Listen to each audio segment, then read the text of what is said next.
guys, welcome to my video. మనకు ఈ వీడియోని స్పాన్సర్స్ చేస్తున్నవారు బైమోట్ షాపింగ్ యాప్. బైమోట్ ఈ shopping application is one of the online shopping app now available on play store and app store.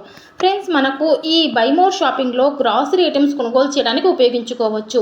అంటే Amazon, Flipkart ఏ విధంగా మనం grocery items కోసం కొనుగోలు చేస్తూ ఉన్నామో అదే విధంగానే ఈ బైమోట్లో కూడా మనం కొనుగోలు చేయవచ్చు. అయితే ఇందులో నాణ్యత గల వస్తువులు చాలా తక్కువ ధరలకే మనకు దొరుకుతూ ఉన్నందువలన అందరూ కొనుగోలు చేయడానికి వీలవుతూ ఉంది. ఇక మనం మన వీడియోలకు వెళ్దామా?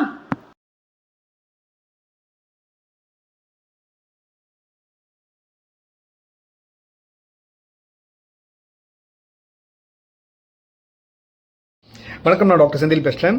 இன்றைக்கி மார்னிங் எனக்கு ஒரு ஃபோன் வந்ததுங்க. என்னோடய கசின் அந்த லைனில் இருந்தாங்க. அவங்க சொன்னாங்க எங்கள் அப்பாவுக்கு இமீடியட்டாக சர்ஜரி பண்ணணும் அப்படின்னு சொல்லிட்டு ஒரு சென்னையில் இருக்க பெரிய மல்டி ஸ்பெஷாலிட்டி ஹாஸ்பிட்டலில் சொல்லியிருக்காங்கன்னு சொன்னாங்க. ஒரு செகண்ட் ஒப்பீனியன் வேணும்னு கேட்டாங்க. அது மட்டும் இல்லாமல் அந்த சர்ஜரி பண்ணுறதுக்கு முன்னாடி சில டெஸ்ட் இன்வெஸ்டிகேஷன்ஸ்லாம் பண்ணணும் அப்படின்னு சொல்லியிருக்காங்க அப்படின்னாங்க. அந்த இன்வெஸ்டிகேஷன்ஸை பற்றி விசாரிக்கும் போது டோட்டலாக 18,625 ரூபா, அதாவது 18,625 ருபீஸ் ஆகுது. எங்களால் அவ்வளோ முடியல, ஸோ வேறு எங்கேயாவது இதை பண்ண முடியுமா, கம்மியான ரேட்டில் பண்ண முடியுமான்னு என்ன கேட்டாங்க. So I did a comparative analysis and I requested to come to another hospital. அங்கே பண்ண டெஸ்ட்டோட ரேட் வந்து பார்த்திங்கன்னா 5,651க்கு பண்ணோங்க. அண்ட் 18,625 டெஸ்ட்டு வந்து பார்த்திங்கன்னா 5,625க்கு பண்ணோம். நாங்கள் சென்னையில் தான் இருந்தது அதே ஹாஸ்பிட்டல். 2 ஹாஸ்பிட்டல் சென்னையில் தான் இருக்குது. ரெண்டுமே NABL அக்ரிடேட்டட் தான். ஸோ குவாலிட்டி வைஸாவோ எதுவுமே பெரிய டிஃப்ரென்ஸ் கிடையாது. ஸோ ஒரு டெஸ்ட்டில் மட்டும் இந்த இன்வெஸ்டிகேஷன்ஸில் மட்டும் பார்த்திங்கன்னா ஆல்மோஸ்ட் 13,000 ரூபாய் அவங்களால சேவ் பண்ண முடிஞ்சுது.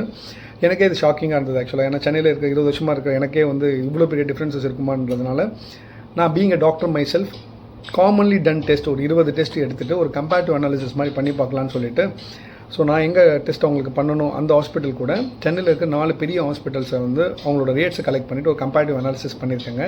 அதை உங்களுக்கு இப்போ அந்த ஸ்க்ரீனில் காமிக்கிறேன். ஸோ இந்த ஸ்க்ரீனில் பார்த்தீங்க அப்படின்னா நான் ஹாஸ்பிட்டலோட நேம் மென்ஷன் பண்ணல. ஏன்னா நீங்கள் நெக்ஸ்ட் டைம் எந்த ஹாஸ்பிட்டல் போனாலும் நீங்கள் இந்த டெஸ்ட்டை வச்சுட்டு ரேட்டு கேட்டிங்கன்னா நீங்களே அதை அவங்க கிட்டேருந்து வாங்கிக்கலாம் ஆக்சுவலாக. ஸோ இந்த ரேட்ஸ் கரெக்ட் இல்லையான்னு அது உங்களுக்கே தெரியும். ஸோ இதை கம்பேர் பண்ணி பார்க்கும்போது பார்த்தீங்கன்னா 1 மடங்கு 2 மடங்கு அது அதிகமாக இல்லைங்க, 4 மடங்கு 5 மடங்கு அதிகமாக இருக்குங்க. பிகாஸ் NABL அக்ரெடிடேஷன் இருக்குது, எல்லாமே இருக்குது ஆக்சுவலாக. பெருசாக வந்து பெரிய டிஃப்ரென்சஸ் கிடையாது. அதே எக்யூப்மெண்ட்ஸ் தான், அதே மிஷின்ஸ் தான், அதே ரியேஜன்ஸ் தான், அதே கன்சியூமபிள்ஸ் தான். பட் பார்த்தீங்கன்னா டெஸ்ட் வந்து இந்த லேப் இன்வெஸ்டிகேஷன்ஸ் வந்து பார்த்திங்கன்னா இவ்வளோ டிஃப்ரென்ஸாக இருக்குது. ஸோ அதை வந்து நீங்கள் எல்லாம் புரிஞ்சுக்கணும் அப்படின்றதுக்காக தான். நெக்ஸ்ட் டைம் உங்கள் ஃபேமிலியில் இல்லை உங்களுக்கு யாராவது மாஸ்டர் செக்அப் எடுக்கணும், ஒரு டெஸ்ட் எடுக்கணும் அப்படின்னு சொல்லிங்கன்னா நீங்கள் எனக்கு இந்த நம்பருக்கு வாட்ஸ்அப் பண்ணிங்க அப்படின்னா நான் உங்களுக்கு என்ன ரேட் அப்படின்றத நான் உங்களுக்கு அனுப்புகிறேன். அதை நீங்கள் கம்பேர் பண்ணி பார்த்துட்டு எங்கே பெட்டராக இருக்கும் அப்படின்னு பார்த்துட்டு நீங்கள் பண்ணிவிடுங்க.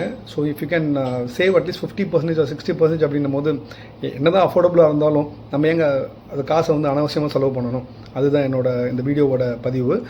இது வந்து அட்மிஷன் ஆகிறதுக்கு முன்னாடிங்க. அட்மிஷன் ஆகிறதுக்கு முன்னாடி பார்த்தீங்கன்னா இந்த சர்ஜரி பண்ணுறதுக்கு முன்னாடி இன்வெஸ்டிகேஷன்ஸ் எடுக்கிறதுலாம் இன்சூரன்ஸில் கவர் ஆகாது. அது வந்து இந்த பிரச்சனைகள்லாம் நடக்குது. ஸோ இதே அட்மிட் ஆகிட்டீங்க அப்படின்னு பார்த்துட்டிங்கன்னா அப்போ எப்படி டாக்டர் லேப் இன்வெஸ்டிகேஷன்ஸ்லாம் எப்படி டாக்டர் இருக்கும் அப்படின்னு கேட்டிங்கன்னா அங்கேயுமே சில பிரச்சனைகள் இருக்குங்க. நீங்கள் எந்த ரூமில் அட்மிட் ஆகுறீங்கன்றதை பொறுத்து உங்களோட லேப் ரேட்ஸ் வந்து வேறுபடுத்துங்க. அது நிறைய பேருக்கு தெரியறது கிடையாது. ஹாஸ்பிட்டல் ஃபீல்டில் இருக்கவங்ககிட்ட எல்லாருக்குமே தெரியும். ஃபார் எக்ஸாம்பிள், நீங்கள் ஓபியாக வந்து பண்ணுறீங்க 100 ரூபா ஒரு டெஸ்ட் அப்படின்னா அதே ஜென்ரல் வார்டில் பண்ணும்போது 110 ரூபா ஆகுதுங்க. செமி ப்ரைவேட்டில் பண்ணும்போது 120 ரூபா, ப்ரைவேட் ரூமில் பண்ணும்போது 140 ரூபா, ஷூட் ரூமில் பண்ணும்போது 150 ரூபா, டீலக்ஸ் ரூமில் பண்ணும்போது 160 ரூபா, ஐசியூவில் பண்ணும்போது 200 ரூபா ஆகுது.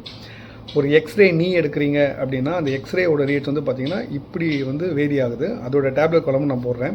ஸோ 100 ரூபா டெஸ்ட் இப்படி வேரி ஆச்சுன்னா பரவாயில்லைங்க. இதே ஒரு 10,000 ரூபா இருக்கிற டெஸ்ட்டோ இல்லை ஒரு 8,000 ரூபா இருக்கிற டெஸ்ட்டும் அதுவுமே பார்த்திங்கன்னா ப்ரப்போர்ஷனேட்டாக இப்படி இன்க்ரீஸ் ஆகுதுங்க. ஸோ இது யாருக்கு பிரச்சனை வரும்னு பார்த்தீங்கன்னா, நீங்கள் ஐபியில் வந்து அட்மிட் ஆகுறீங்க, இன்பேஷண்ட்டாக போய் உங்கள் அப்பாவையோ அம்மாவையோ அட்மிட் பண்ணும்போது என்னன்னு கேட்டிங்கன்னா உங்களோட இன்சூரன்ஸ் வச்சுருக்கீங்க. எஸ்பெஷலி பார்த்தீங்கன்னா நீங்கள் இன்சூரன்ஸ் உங்களுக்கு எவ்வளோ கவரேஜ் இருக்குன்னு கேட்பாங்க. 5 lakhs கவரேஜ் இருக்குன்னா அந்த 1% வந்து உங்களோட ரூம் ரெண்ட் கவரேஜ் இருக்கும். 5,000 வச்சுக்கோங்க. நீங்கள் வந்து 4,000 ரூம் செமி ப்ரைவேட்டுக்கு இல்லாமல் 5,000 ரூம் தான் எலிஜிபிலிட்டி இருக்குன்னு அது எடுக்கும் போது என்னன்னு கேட்டிங்கன்னா இந்த இன்வெஸ்டிகேஷன்ஸ் எல்லாமே பார்த்திங்கன்னா இந்த செமி ப்ரைவேட் ரூமுக்கும் பயங்கர டிஃப்ரென்சஸ் இருக்கும். அது மட்டுமே 30,000-40,000 ரூபாய் உங்களுக்கு இன்க்ரீஸ் பண்ணி விட்டுரும் ஒரு 3 லட்சம் 4 லட்சம் பில்லில். ஸோ இது வந்து நிறைய பேருக்கு தெரியல. ஸோ நீங்கள் தெரிஞ்சு ஓகே டாக்டர் எனக்கு தெரியும் இந்த ரேட்லாம் இன்க்ரீஸ் ஆகுது, எனக்கு அதெல்லாம் தெரியும், நீங்கள் போய் அக்செப்ட் பண்ணிவிட்டு அட்மிட் ஆகுறீங்க அப்படின்னா ஒன்றும் ப்ராப்ளம் கிடையாதுங்க. பட் இது வந்து இக்னோரண்ட்டாக போயிட்டு நிறைய பேர் வந்து போயிட்டு அட்மிட் ஆகிட்டு அதுக்கப்புறம் வந்து ஃபீல் பண்ணுறாங்க இன்சூரன்ஸில் கவர் ஆகலை, இன்சூரன்ஸ்க்கு மேலே 4 லட்ச ரூபா 5 லட்ச ரூபா ஆகிடுச்சு அப்படின்றது கஷ்டப்படுறாங்க. ஸோ அதுக்காக தான் இந்த வீடியோ பதிவு. ஸோ எங்கள் டாக்டர் இந்த இவ்வளோ கம்மியாக இன்வெஸ்டிகேஷன்ஸ் நடக்குது அப்படின்னு பார்த்தீங்கன்னா அதை வந்து நீங்கள் எனக்கு டெக்ஸ்ட் பண்ணுங்கள். நான் டெஃபினட்டாக உங்களுக்கு வந்து வாட்ஸ்அப்பில் அனுப்புகிறேன் நான். So thank you. This information is very crucial. இது யார்கிட்டும் ஷேர் பண்ணாதீங்க. இல்லைங்க சும்மா சொன்னாங்க. இது கண்டிப்பாக நீங்கள் எல்லாருக்கும் ஷேர் பண்ணுவீங்கன்னு தெரியும். ஏன்னா நான் கம்பேரிட்டிவ் ஸ்டடி பண்ணி உங்களுக்கு இந்த டேபிள் காலம் இது எல்லாமே போட்டிருக்கேன். நெக்ஸ்ட் டைம் ஹாஸ்பிட்டல்ஸ்குள்ளே போகும்போது இது இருக்கான்னு கேளுங்க. டெஃபினட்டாக அவங்க அக்செப்ட் பண்ணிப்பாங்க. ஆமாங்க இது இருக்குங்கன்னு சொல்லுவாங்க. அதுக்கப்புறம் நீங்கள் அட்மிட் ஆகிக்கலாம். Thank you doctor Senthil signing of.